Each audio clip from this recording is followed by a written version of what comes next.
Hello साथीहरू नमस्ते। आज पनि तपाईलाई मेरो भिडियोमा स्वागत छ। अनि देख्न सक्नुहुन्छ है, हामी चाहिँ आज भाउजूको घरमा गएको थियौं अनि लन्चमा बोलाउनु भएको थियो। अनि मेरो लागि यो देख्न सक्नुहुन्छ सादा सब्जी पाक्दैछ। अनि भाउजूले खानाहरू पनि बनाइसक्नु भएको रहेछ है। अनि हामी गएर एकछिन बात गर्दा गर्दा अनि खाना खाने टाइम पनि भयो।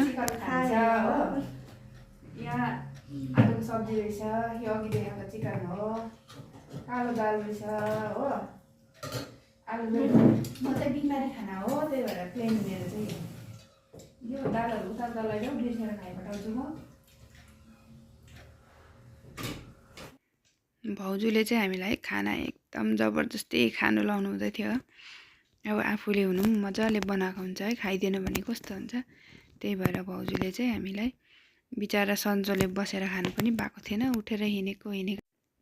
अनि यसरी हामी बसेर नन्दा भाउजू है, मेरो भाउजू, हामी दुईजना नन्दा बहिनी र म भेट भएर गफ गर्दै खाना खायौँ। जे होस् मजा आयो है, धेरै दिनको बादमा यसरी भेटघाट भयौँ हामी।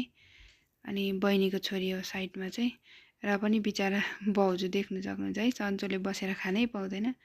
घरि पानी भन्छ, घरि खाना थपिदिनु भन्छ, घरि के कुदेकै छ है हाम्रो भाउजू चाहिँ।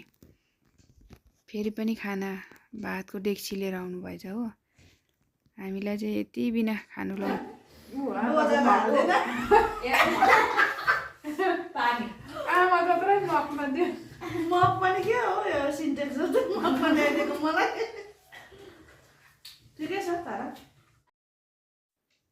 भाउजूले चाहिँ हामीलाई 3 जना जानुपर्छ है उता घर जाँदाखेरि ल भन्नुहुँदै थियो।